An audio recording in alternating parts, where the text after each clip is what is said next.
All right, a short one today. I just finished Candide by Voltaire. I had read it previously. This is sort of a reread.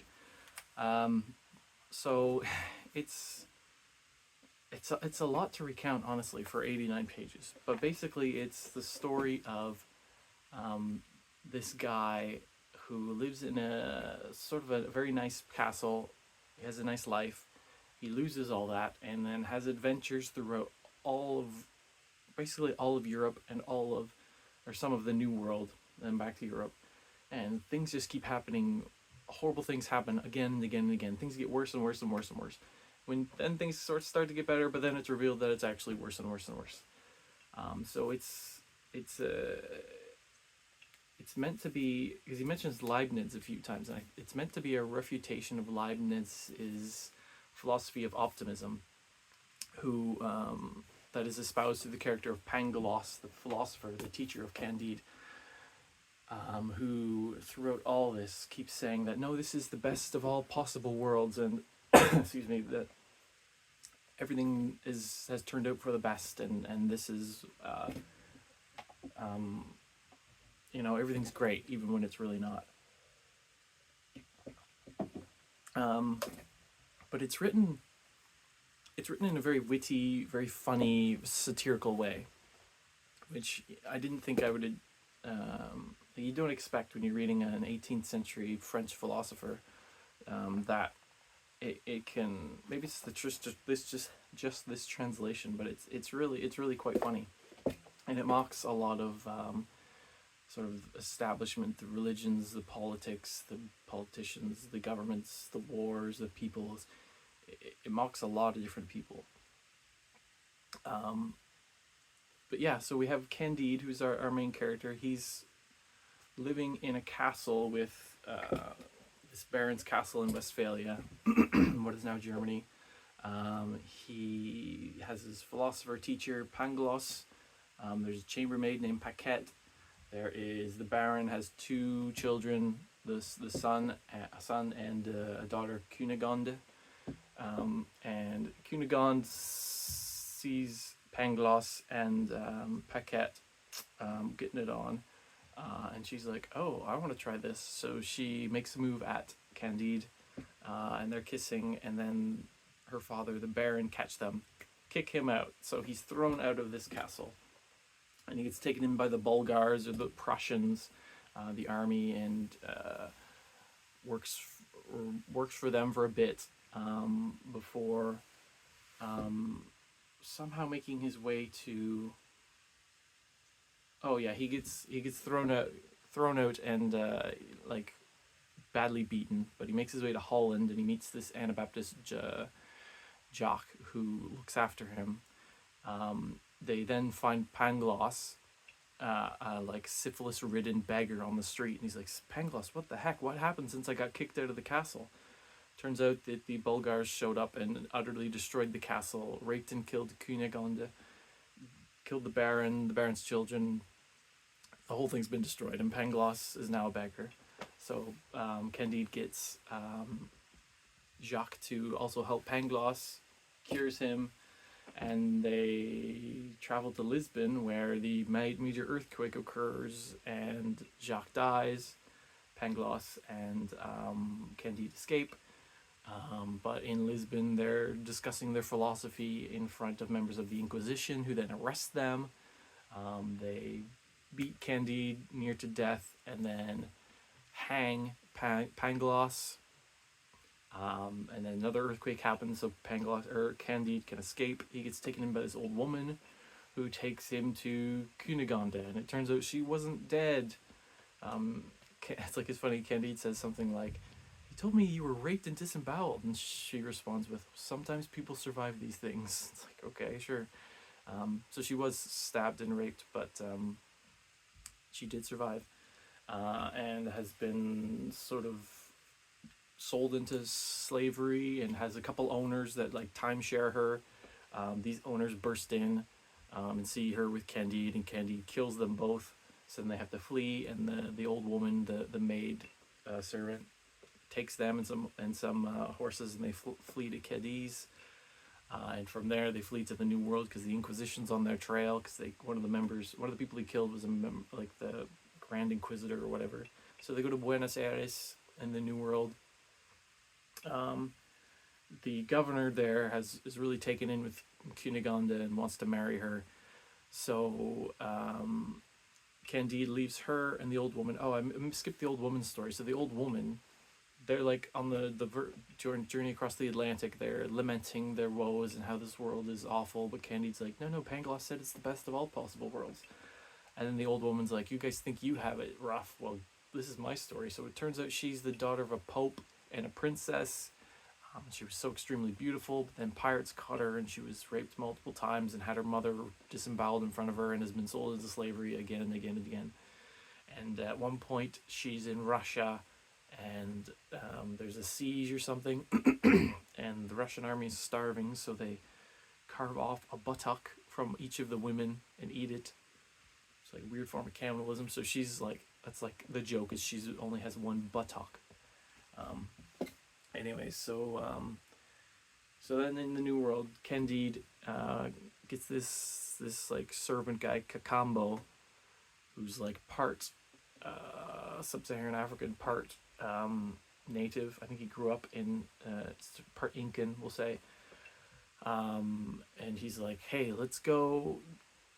The governor wants Cunegonde. Let's go to the Jesuits who are fighting the Spanish. And anyways, they go to this this Jesuit, and they're talking with him, and it turns out the Jesuit is Cunegonde's brother, who's somehow, this is like not a theme but a major thing. Like nobody dies in this book. They keep popping up again and again and again.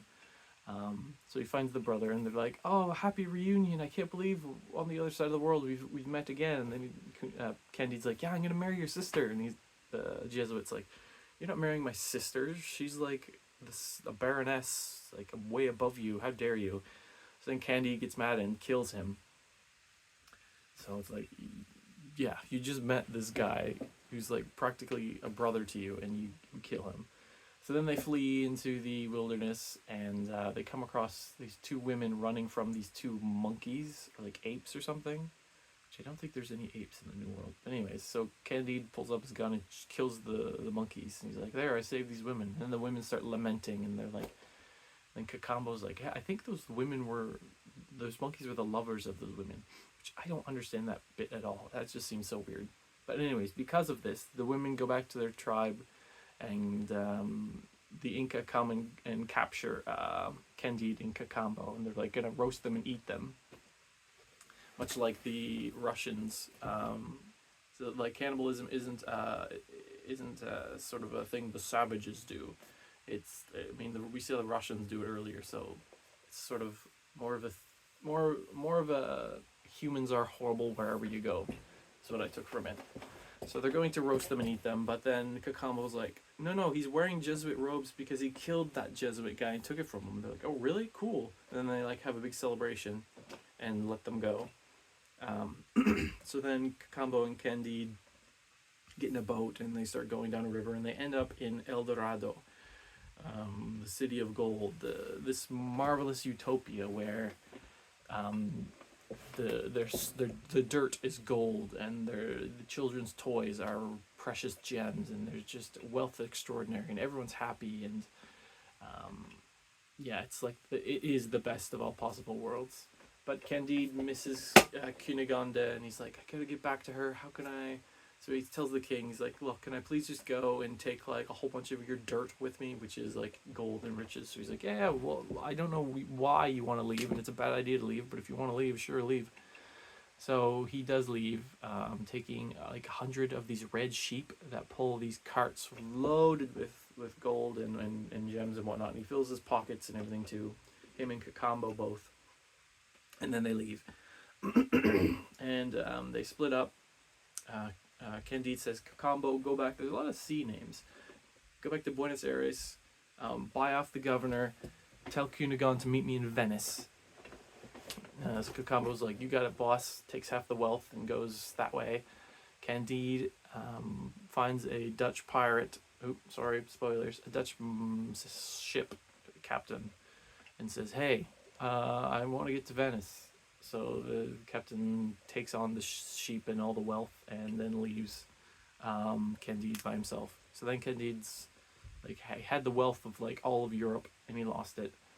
But he's still got tons of wealth in his pockets and stuff. So he's despondent, and he gets a bunch of people together, and he's like, all right, everyone tell me your stories, and whoever's like the most depressing, you're my traveling companion. So he finds this guy Martin, who very much represents the opposite of Pangloss, the opposite of Leibniz's optimism. He's very much, this world is awful, it'll always be awful, people are awful, whatever. Candide's like, yes, you're the one, come with me. So him and Martin, they get another ship. They sail to Bordeaux, I think, in France. And from there, they go on to Paris, where Martin says, yeah, when I was here, I was like really poor, and everyone treated me awfully. But then Candide's like ultra rich. Everyone treats him greatly. And it says like he started to get sick, and because he was so rich and had all these doctors and everyone around him to help him out, he got even more sick. But eventually they escape from that, and they hear that Cunegonde is somewhere nearby, and she's calling for him. So he goes to her, and she's in like a closed off bed, and she can't talk, and only her hand pokes through, and he's like kissing the hand, and then he gets arrested because they are foreigners, and there was like an assassination attempt on the French king at this time. So any foreigners are getting arrested. So they get arrested, and then Candide's like, wait, that wasn't actually Cunegonde. This was just some scheme to get money from me, because he did give a lot of money to this, whoever this was. So anyway, so they're taken to prison, but Candide bribes the guard. He gives him some money, and the guard's like, well, this is great, yeah, hey, go to my brother in Normandy. So they go to his brother in Normandy, give him some money, take a boat up to England. It's funny at this point, because they mention the 7 Years' War, which is taking place around the time this book was published, or written at least, I think in the 1760s.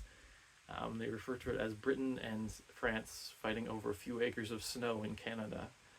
It's just weird to hear the word Canada in a book written in the 1760s in Europe, which is like over 100 years before the country. But anyways, so they see England on the deck of one of the ships. They shoot one of the admirals because it helps encourage some of the others. And from there, he's like, I want to get to Venice. Just take me to Venice. So they finally get to Venice. And like he can't find Cunegonde or Cacambo. They're not there. They have this weird thing where in this inn there are these 6 people, and it turns out they're all 6 were kings at one point who had all lost their thrones and fallen on hard times. And these are all historical figures which would never have all been in the same place, but they're all roughly the same time period in the mid 18th century, had all been kings and had all lost their thrones. So that's sort of more of, it doesn't matter what social strata you're on, life is miserable and awful. After meeting these kings, he does bump into Cacambo, who's like, hey, Cunegonde's in Constantinople. I'm currently a slave to one of these kings, but like we got to get there. So Candide's like, what? Buys Cacambo back. We find out that Cunegonde is now ugly, which is the thing. So Cacambo, Martin, and I skipped. They did meet. I think it was in Venice. Also, they meet Paquette, the chambermaid who gave syphilis to Pangloss. She's with this not priest, but this monk, who's like, they seem like a really happy couple, but going up to talk to them, Paquette has basically become a prostitute and hates how she's just objectified and used as a sex object, and the monk is just so disillusioned with his religion. He's thinking of going Turk, and they're just miserable as miserable can be. So anyway, so they're the thing as well. But anyways, with Cacambo, he finally goes to Constantinople. He's like, I'm gonna finally find Cunegonde, and one of the ships or boats they take has some slaves on it, and two of the slaves that are rowing, turns out they are the Baron's son, the Jesuit, and Pangloss, both of whom are supposed to be dead, but of course no, they actually survived. Pangloss, after he was hanged, it was raining that day, so the rope was wet and it didn't really work, and then I was revived. And the Baron's son that was stabbed and killed by Cunegonde, or by Candide in Buenos Aires, was revived by someone, and through a series of unfortunate events, they both end up being slaves in Constantinople. So Candide buys their freedom at an extortionate price. At this point, he's really running out of magical, super rich diamonds in his pockets. And they finally get to where they're going, and they find Cunegonde and the old woman washing dishes for someone or something, or washing something by the river. And she really has become ugly, and they make a good point of saying that, yeah, she's ugly. And Candide's like, oh man, I don't want to marry her now, she's ugly. Like, after this whole journey across the world and all the horrible things he's gone through, and he's like, no, the world is not evil because Cunegonde's in it. And then he finally gets to her, and wow, no, she's ugly. And he's like, well, I said I was gonna marry her, so fine, I'll still marry her. And the Baron, the Jesuit guy, he's like, you're still not marrying my sister. So they pack him off and sell him back into slavery and get him out of the picture.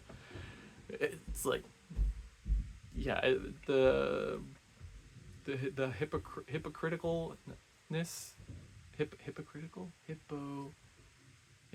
yeah, I guess that's kind of a word. Anyway, so yeah, so then it's left with, and then Paquette and the monk show up. So we got Paquette the monk, Martin, Cacambo, Pangloss, Cunegonde, and the old woman. So it's like the whole cast of characters, except the brother who was sold back to slavery, are all at this place. And with the little bit of money he has left, they buy this little farm. And they visit someone else who has a little farm, and he's like, look, all I do is just try to live a simple life and work my farm. He's like, work keeps away the three evils, which are sort of having free time and like laziness. Actually, let me look this up. What are the three?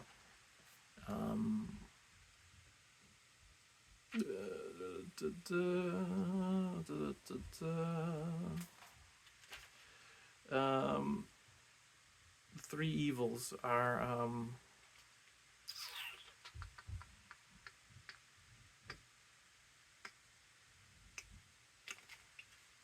I'm not going to be able to find it, but it's basically yeah,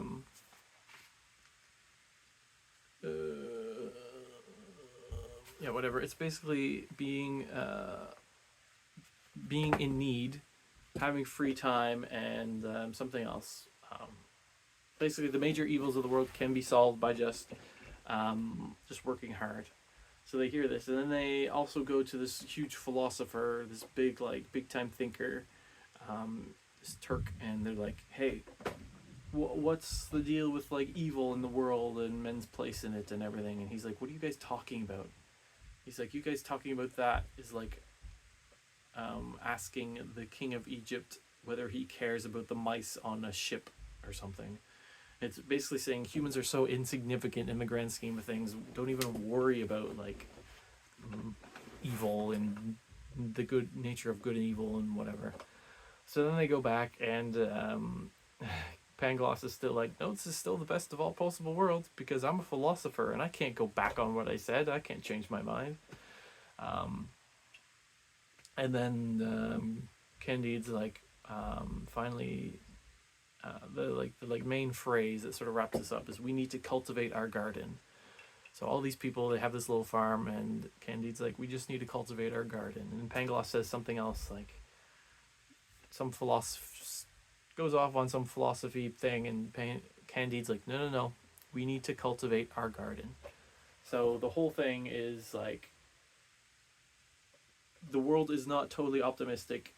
It is pretty much all evil, but all we can do is just be practical, get to work, put your head down, don't worry about it, just do your thing, and yeah, it'll all work itself out. That's what I took from it anyways. So that's Candide. It's pretty funny. I have it in a collection of short stories, so there are some other ones in here that I've not yet read, so I'm going to be doing them next. But yeah, that's a little bit of Voltaire.